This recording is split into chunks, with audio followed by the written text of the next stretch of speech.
I get to do at least weird thing, which is talk about myself.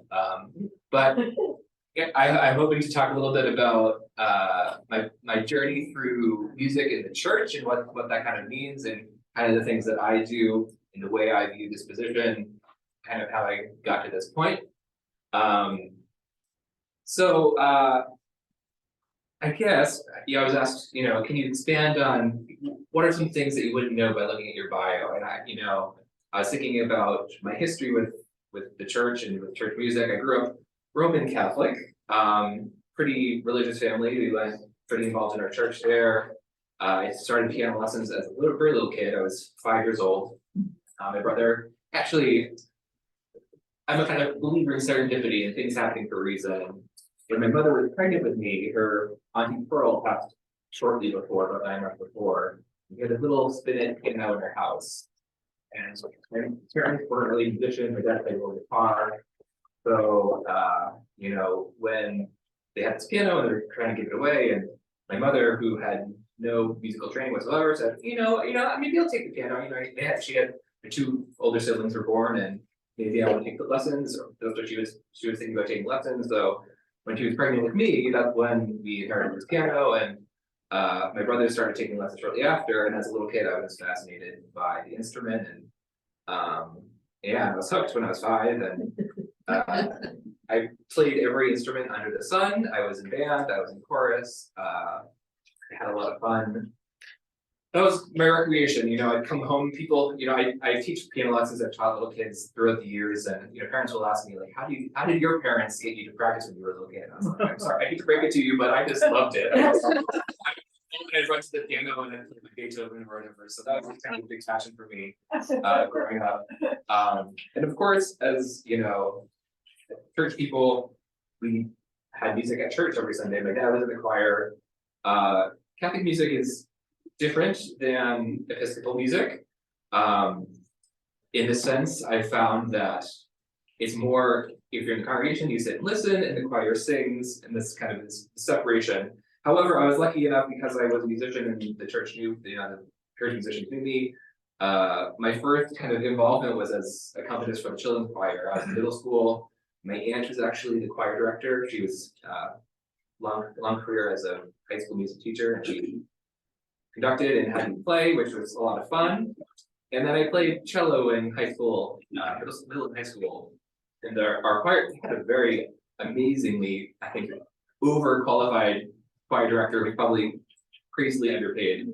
She was a Juilliard student, gorgeous singing voice, amazing music musician, pianist, and so she had me play cello from time to time on occasionally these holidays, and then more and more. So that I did throughout high school, and my first actual gig, my first church musician gig where I actually got paid, was actually at my first Episcopal church introduction. My piano teacher knew of a church, one of her other students' families. They knew there was this need that their organist wanted to go to Florida for the winter. So for midnight mass through about halfway through Lent, they needed someone to fill in. Of course, I was a pianist. I played piano and I played some other instruments, but I didn't play organ.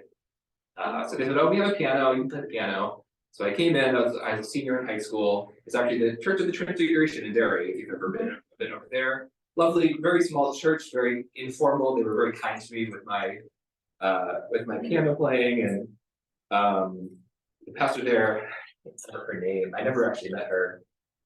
Anyways, she would go away every year. It became an annual thing. And I was a college student eventually. Maybe I don't know if it's the first year, maybe the second year. They said, "Oh, well, if you're interested in the organ, it's over there. You can test it out if you like it." And eventually, I kind of played around and was able to incorporate some of that in my playing. But I grew up, as you can tell from the description, I grew up in New Hampshire. I grew up in Derry, and I went to Pinkerton Academy. And I went away to college at Catholic University of America, originally as a music education student. And ironically, my roommate was a devout Episcopalian. His entire family was, which I was very confused. I was like, Catholic University of America. Anyway, so we were roommates, and he is now an Episcopal rector. but I kind of credit him as one of the several people that kind of pushed me towards the Episcopal Church, which I'm very grateful for. And like I said, he's now a rector. I actually transferred away from Catholic University for several different reasons, but I ended up at University of New Hampshire, which my first semester I was a commuting student. So the way I could afford, this was, gas prices were an all-time high. I had a big Chevy truck, and I commuted from home my first semester. It was about a 45-minute drive each way. So the way I afforded it is the Episcopal Church of Transfiguration hired me back for the, spring semester, whatever it was, and that's how I afforded. Basically, 90% of my paycheck went to filling my gas ticket to school every week. But that was more of an introduction into the liturgy and to some of the teachings of the church, which I really kind of fell in love with. I eventually went away to grad school for the first time and then twice for my master's degree done in Baltimore, Peabody Conservatory. I worked at a Lutheran church. I liked them. They were nice. They were lovely. I had a great time with them. That was when I really first expanded my choir directing skills. I had only kind of been the hands behind the keyboard, but I began to work with choir, which I discovered is really a huge passion of mine. And then when I moved back to New Hampshire for about 5 years, and again, another serendipitous moment, my mother, I had kind of over the years kind of put the seed into my parents' very Catholic heads of like, oh, I'm part of the Episcopal Church, it's very, the church, the mass is very similar in terms of what you're used to, but their minds are a little bit broader. And as Pastor Catherine was saying, they don't mind questions and all these things that I thought were kind of important to me. I was trying to, reflect to them. And needless to say, they have both been junior wardens at their current Episcopal Church. But at the time, it was just my mother. My dad's stuck at the Catholic Church for a while. So my mother, she was kind of testing out different churches. She wasn't even sure about the Episcopal Church in particular. There was a bunch of Lutheran and I forget where else she tried out a couple different ones. And she ended up at St. Christopher's Episcopal, which she still is. And in her early years, the rector there kind of wanted one-on-one to kind of get to know the new people in the congregation. So literally the week I had a spring break, I was coming back with a friend. We were going to go see Boston and do some fun things in the city and see a show. And that was the week she had met with the rector. And she was, talking about her kids, kind of how I have several siblings, and she got to me and she said, oh, my youngest son is a musician and getting a degree in music. And the director was like, we're hiring, right? You're hiring a director of music. So literally, I get off the plane, I get to my house, my mom's like, do you want a do you want to interview for a job? Is really what the question was. Like, well, the church is hiring, and so literally the next day I went in, had an impromptu interview, played for them, met with them, they hired me pretty much 15 minutes later, which was lovely. And I loved my time at St. Christopher's. They were an amazing church, great community there. I did similar things. I was an organist. They have a little digital piano there and directed the choir. And then I went away to Illinois, where I've lived for the past few years, doing my doctoral degree. The past couple of years I've been at another Episcopal church. I kind of have gotten to a point where, as a church minstrel for a while, I tried several different denominations, wherever would hire me, but I kind of got to a point I was like, what, I think if I'm going to be leading, if I'm going to be trying to inspire people, I feel like I need to really connect to the church that I'm at. I'm a spiritual person myself, and I want to be able to fully commit to the community that I'm a part of. So I got to a point where I kind of exclusively was looking at Episcopal positions. I've been a choir director the past couple of years, which has been really lovely in the sense that I've been able to conduct and listen in a way that I didn't get to before. But unfortunately, I had four or so years of not playing the organ, and I am not, I don't have a degree in organ. I've taken some lessons and I'm self-taught, but so that was a joy. But although now getting back into playing organ every week, it's like, okay, we have to learn a lot. And it is quite different to the piano, and I love the organ. I really fell in love with it. The organist at the church I came from is a very amazing organist, especially liturgical organist, which I think is a slight distinction. He's also works for an organ building company. So he really gave me some insight into how the instrument works and all the little functions that go into it. So that was really lovely. But anyways, that kind of brings me to, I had made the plan to move back here over the summer, and I have a couple of connections from when I've lived here a lot of my life, that I have some connections as musicians. To a woman, Elizabeth Flood, who is a pianist colleague of mine. I emailed her, oh, if you know of any jobs, church positions or university positions. And she said, oh, I know Church of the Good Shepherd is hiring. So I sent her my information, met with Pastor Kathy over Zoom. I've been in Utah this past summer. I was at Utah Festival Opera as a musician there. So I was zooming in, and then I met with Susan and Emily next, and then met with a small committee, and that's how I was hired here. Took a couple steps, but I'm just so grateful that y'all took a chance on me and that I'm here. And again, I feel like the stars kind of aligned for the timing of it all, and I moved back and had a position, and so that's what brings me here. But I just want to kind of talk about a little bit about what I do and how I view my position. Obviously, every church is a little bit different. My last position, we had 2 musicians, a choir master and an organist. So the position was split. We also had hired kind of section leaders, which some churches do, some churches don't, and all of those things kind of change. It was very high church. We did chanting. It was very kind of traditional. And I have a soft spot. Part of what I love about the Episcopal Church, on top of its core beliefs and values, is the music. It's this rich tradition of Anglican music that we have all the way from the Renaissance. And I think that's so unique and amazing about the church. So we got to experience some of that. We did some Anglican chant, and but the biggest thing I feel like with this job is kind of getting a sense, and that's kind of the process I'm in right now, is getting a sense of the church as a whole. Every church is different, every community is different in terms of how music is integrated into the life of the church. And obviously the choir is a big part of that, and I want to make sure that the choir is challenged, but also finding meaning in the music that we make, but then also trying to get a sense of the community as a whole. What are the things that are missing? How can music help serve your worship every Sunday? And there's a lot of factors that go into it. It's not in a vacuum. If we lived in a perfect world, I could make decisions a lot easier, but if I'm planning for the choir, people might be sick, people might go away, how many singers do we have today?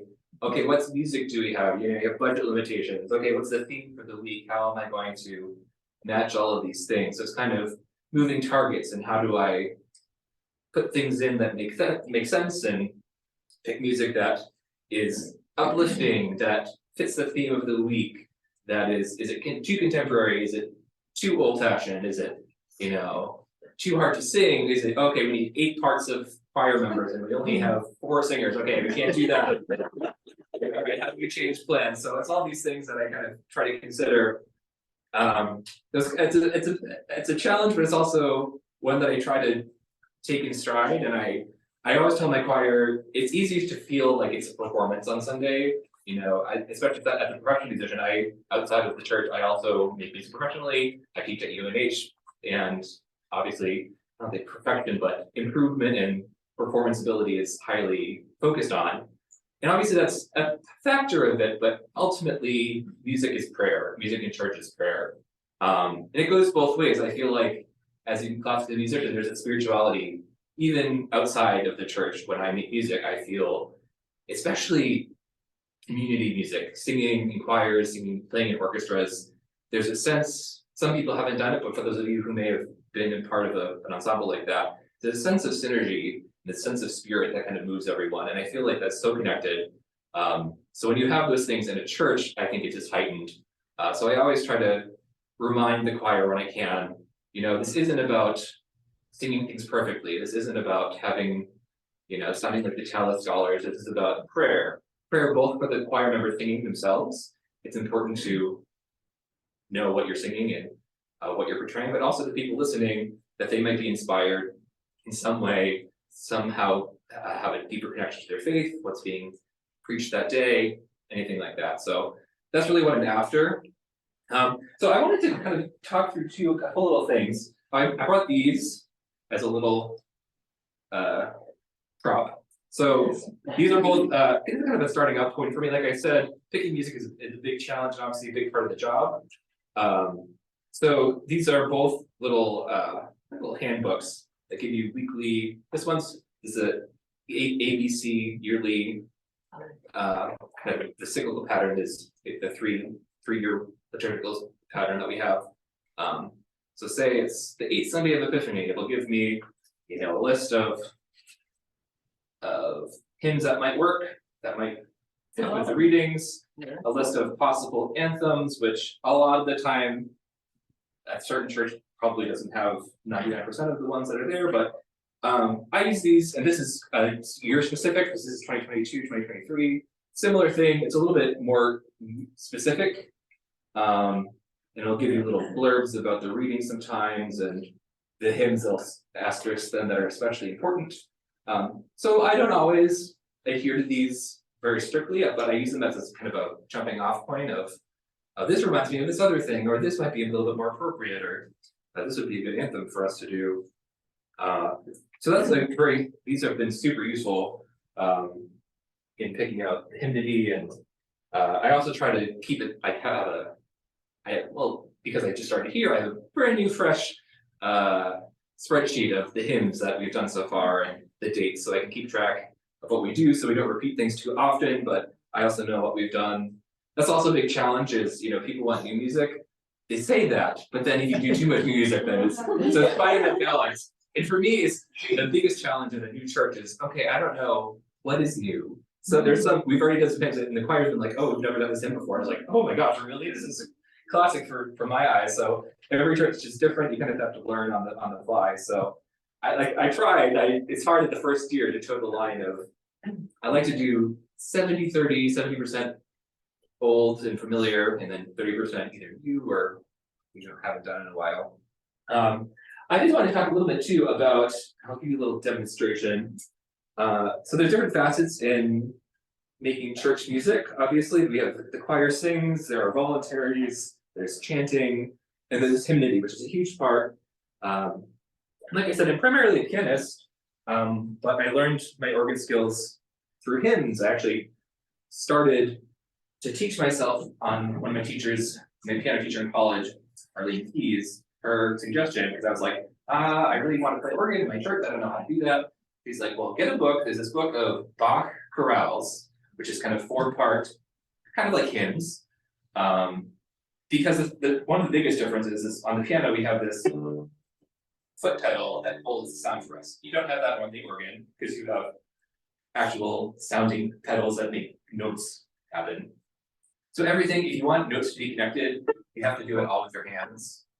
So that's the biggest difference. You have to do what we call finger legato, which means you connect the sounds with your fingers. So she said, well, if you use these books, you can connect the chords, you have to figure out clever ways of, you hold the key and then you change fingers while holding the note, that type of thing, to figure out how to really place as seamlessly as you can.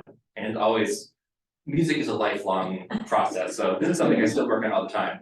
But when it comes to hymnody, the thing I really strive for, and I'm sure if you've heard any organists over the years, you'll hear a variety of tempis. Some people play really fast, some people play like dirges, various approaches. My approach is that kind of a choir director as a singer.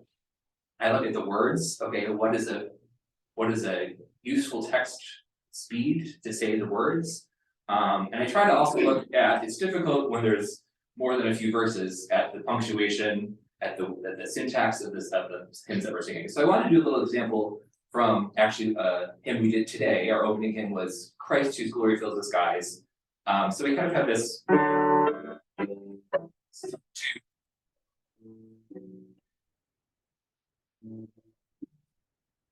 pretty plain tune, but between each verse, there's a slight differentiation in the punctuation.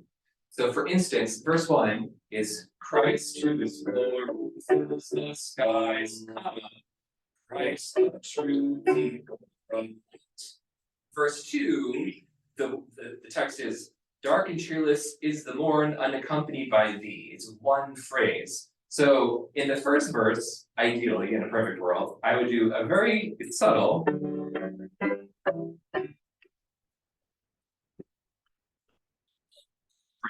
sound. On the second verse, again, ideally, depending on how much coffee I've had that day.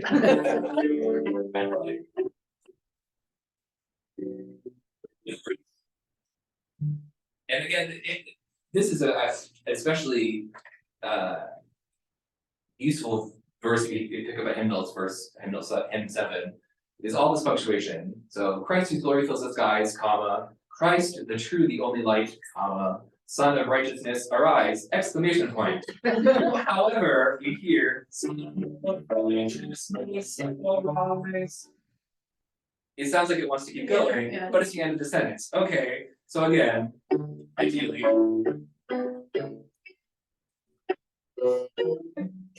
From the shades of night, I have a little bit of a break. You can't always hear that when you're singing it because musically our ears are so accustomed. We want to hear the rest of the phrase. It's a challenge. But then on verse 2, again, it's a little bit different. Joyless is the day's return, comma, till thy mercy's beams I see. So it's a little bit more of a precedent and a consequent, you know. Joyless is the day's return, till thy mercy's beams I see. Goes up and then comes down, as opposed to the first verse where there's a big exclamation point where you want to keep going using it. So that's a challenge, and I try to, as much as I can, again, try to mirror how the congregation is singing, because that helps shape, it's so easy if you're in the choir and the congregation kind of sing. And I say this pretty much every week. It's like, don't just sing the words, don't just say words and notes. That's not what music is. It's about the whole sentence. It's about understanding the words that we're saying. And this is difficult. I had a conversation with a parishioner recently about, this is hymn 1982. So what is that? Over 40 years, right? Yeah, 40 years old at this point. And a lot of these texts are old texts. They're like one text, the these and the thines and the thous. So for us today, it's hard enough to really understand what we're saying. Day spring from on high, be near, day star in my heart appear. That's beautiful, it's poetic, and I really love the old-fashioned language, but it does require a little extra interrogation of, okay, well, how do we shape all of these things to make it meaningful? And so I'm hoping that these subtle shapings can help. If you understand the syntax, you understand the shape of the words that you're saying, even if the words feel a little bit awkward and unfamiliar, you kind of understand the whole thing as a context. So that's something that I'm looking at when I'm preparing hymns, both at the keyboard and away from the keyboard. Save some time for questions. One last thing. I'm sure I've forgotten lots of things I was going to say. And like I said, I'll have time for questions if anything comes up. I did want to share, as a request, I was asked to maybe share a little bit about upcoming season of Advent, which is a favorite of mine and a favorite of many's. It's one of those things that it's like there's so much great music for Advent and Christmas, but you only get like 6 weeks to do it. So you gotta do it all at once, especially Christmas. I always feel like we have Christmas Eve, most people go to Christmas Day. And then usually the week after, most musicians take the Sunday off. It's Sunday after off because we're exhausted. But chances are that we're there. It's usually the one other Sunday of Christmas time, and then we're back into visiting and different music. So I always get so much good music. I really love Advent though, in particular. There's something about kind of the promise of God coming that's so beautiful to me. And there's this setting of, it's not even a setting, the text is unique in itself. But the refrain is "Come Emmanuel," which we think, "Oh, come Emmanuel." It's actually a chant that we've turned into a kind of a song. But it just uses those words, "Come Emmanuel," and the verses are written specifically for this. And so my hope for this is for the sequences throughout Advent. There are 6 verses. For each week, I was going to have us do a verse or two with the choir to have us lead this each week. So we have this sense of connection between the weeks of Advent with a slightly different message each week. What's really nice about this piece, and I haven't done it for years, and I'm excited to do it again, is that there's this refrain that happens.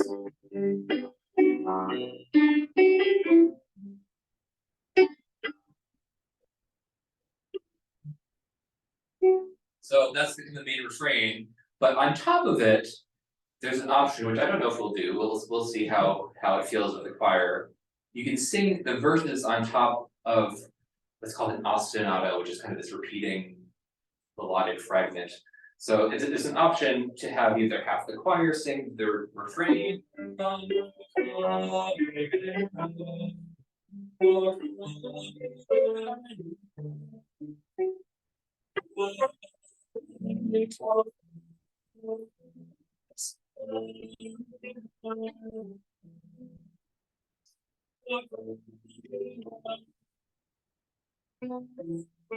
that's the main theme. And ideally, you could have a verse being sung above that. So I might have, part of the choir sing on an ooh or a hum, and there's this little, there's a verse on the same harmony.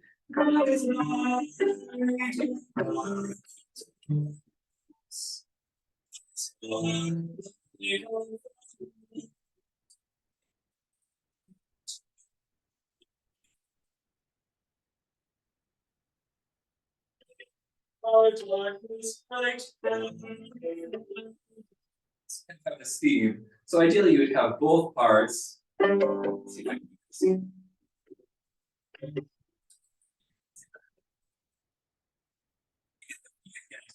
You have this refrain happening on top of the verse at the same time, which is something really beautiful. And I like this setting because it's a little bit more.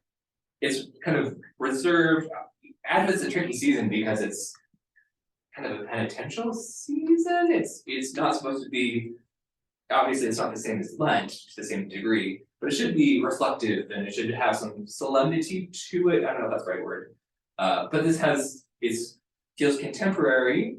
It feels a little bit more modern than some of the hymns that you'll probably sing along with it. But at the same time, it has that kind of contemplative, relaxed kind of feel to it, which I think is really beautiful for the season. So that's something that is coming up.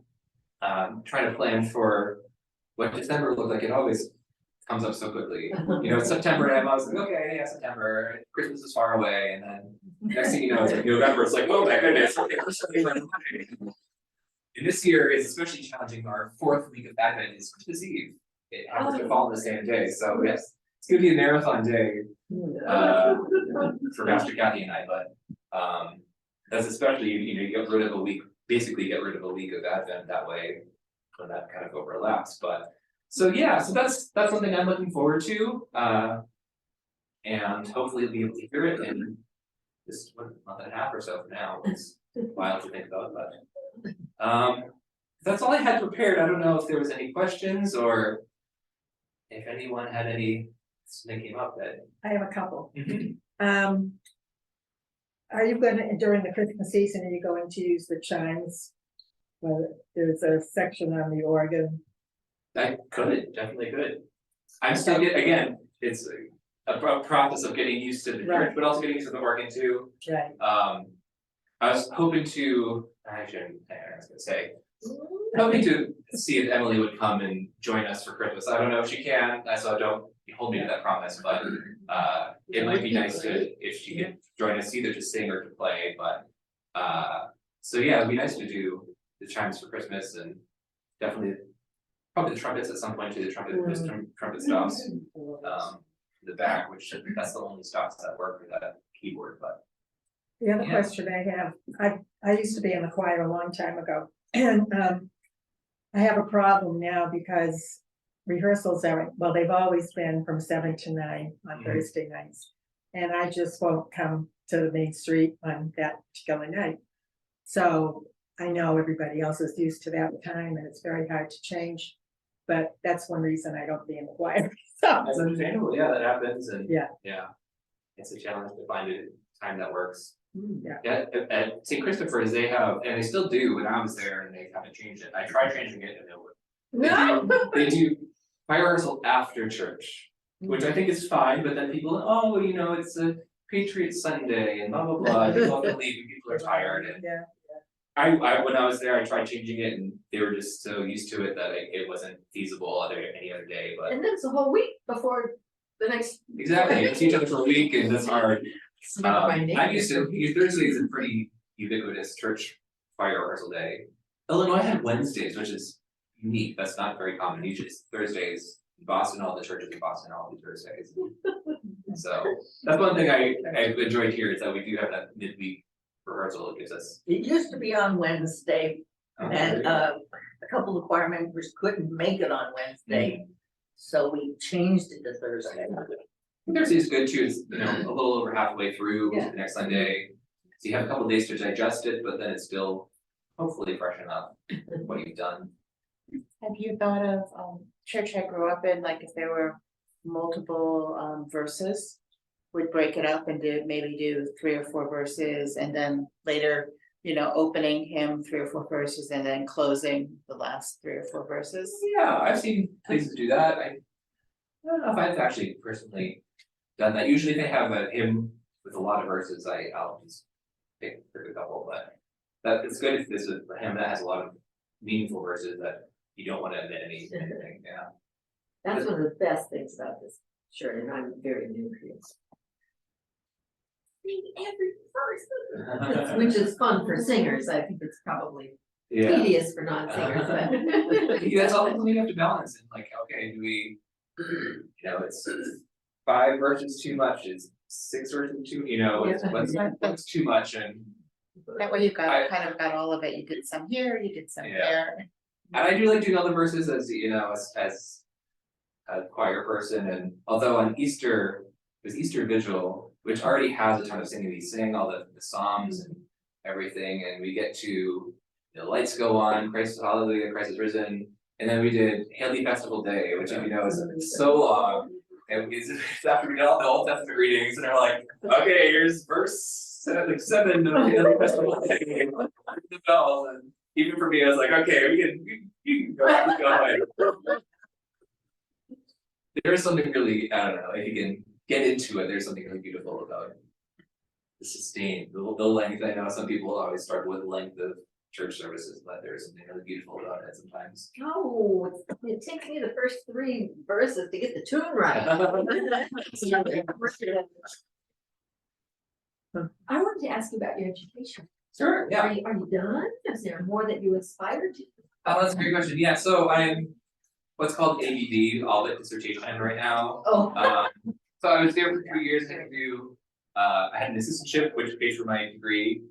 So I had to be there in person, it was through the lyric theater program, so I was the pianist and I coached the singers for the productions, musicals and operas. So I was there for 3 years In Illinois. in Illinois. Yeah.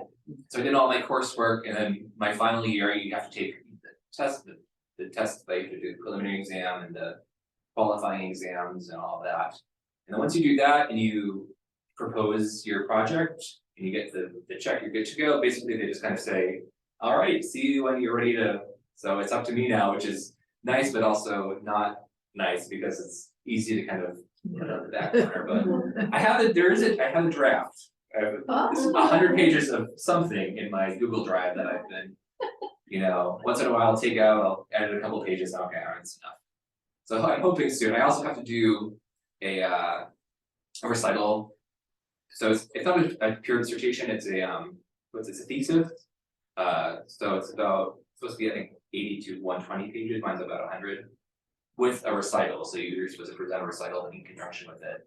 So that's kind of a big part of it too, is I'll actually have to go. It's hard because I'm here and I'm gonna have to have singers in Illinois, and how do you coordinate all of that first? And so I hope maybe I'll try to. My original hope is to try to do that in like January, but I don't know if that's how feasible that'll be at this point. But there's more to come. More to come. Yeah. Yeah. But almost done. Like, One of the things I really enjoyed growing up through would be the Anglican Church was evensong. And we had evensong here once, a few years ago, maybe 3 years ago. and it was delightful. Mhm. Would you be interested in putting together something like that? I know the person who did it used singers from a lot of the churches around, Mhm. a lot of the different choirs. Do you know enough people? You know, things like that. Would you be at all interested in doing something like that? Yeah, absolutely. Actually, the last church I was at, they do usually 2 evensongs a year. Unfortunately, I started during the pandemic, so my first year it was like we had to combine the services. So usually there was 8 o'clock with no music, and then 10:15 was with the music choir, and we combined it to 9 o'clock. So you kind of had to appease both crowds. So it's like we did 2 hymns, and then eventually we were like, let's do this song choose as well. Let's do this. So it was gradually increasing music.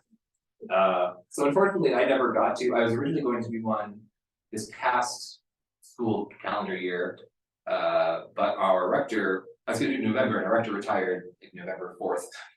So I was like, well, I don't want to do an evensong and not, I'm not going to say to substitute. We can even have an interim at that point. It was however substituting that week. So I was like, there's no way I can do that. And it was Christmas, and then we eventually got an interim.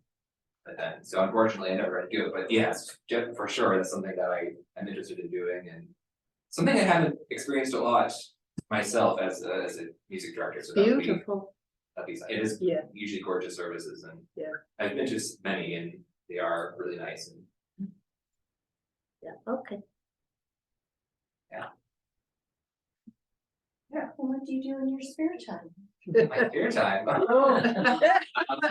spare time. I have 2 dogs that I adore. So I walk them all over the place, and sometimes hike.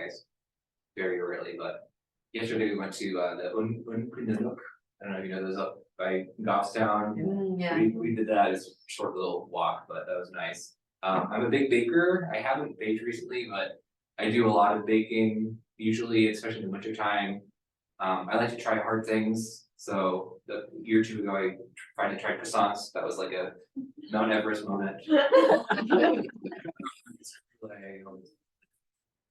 I do yoga. I like to run.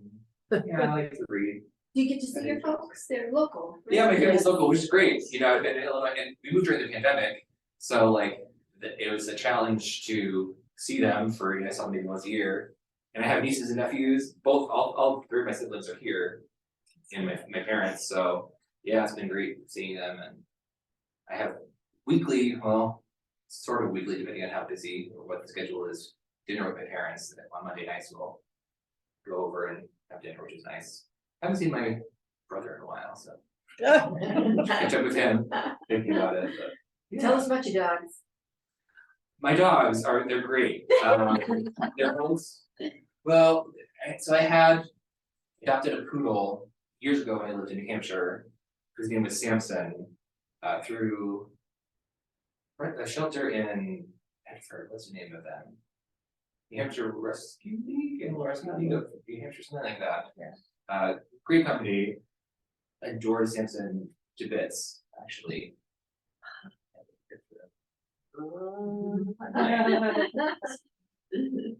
I can't really say it's on my iPad, but I have all this other stuff for it. Although my save screen, this is one of my dogs. So Samson was our poodle, who he passed away. He had cancer. He got nasal cancer about 6 months after we adopted him. I was completely gutted. This was back in 2018 or something. Wow. We didn't have him very long. He was a breeding dog, unfortunately, and passed away, and I was really gutted. But eventually I, decided it was time for another, and I got Gabriel, which is the one you saw, Gabe. Gabriel, he's a little angel. Also my parents' first dog named Gabe. So he's, whenever people ask me, because he's a rescue dog, so we only can guess, but he looks very much like a Nova Scotia duck tolling retriever. Whenever people ask, "Oh, breed is he?" and I was like, sounds really obnoxious, but a Nova Scotia duck tolling retriever, which is basically like a kind of like a golden retriever mix. And the other one is his name is Luke. He's a little bit smaller, scruffy ear, black mix. He actually is a tripod. He only has 3 legs. Unfortunately, I got him in Illinois. He was straying, was hit by a car. And some good Samaritan took him in. to the animal hospital and had to amputate one of his legs.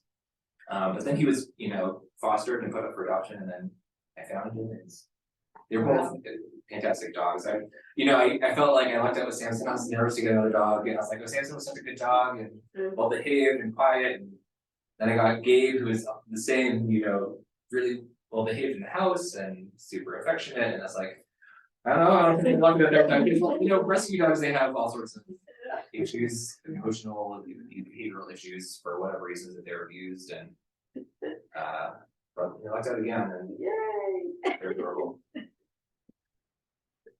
And Nick, I think we should say thank you. Yeah. Yeah. I feel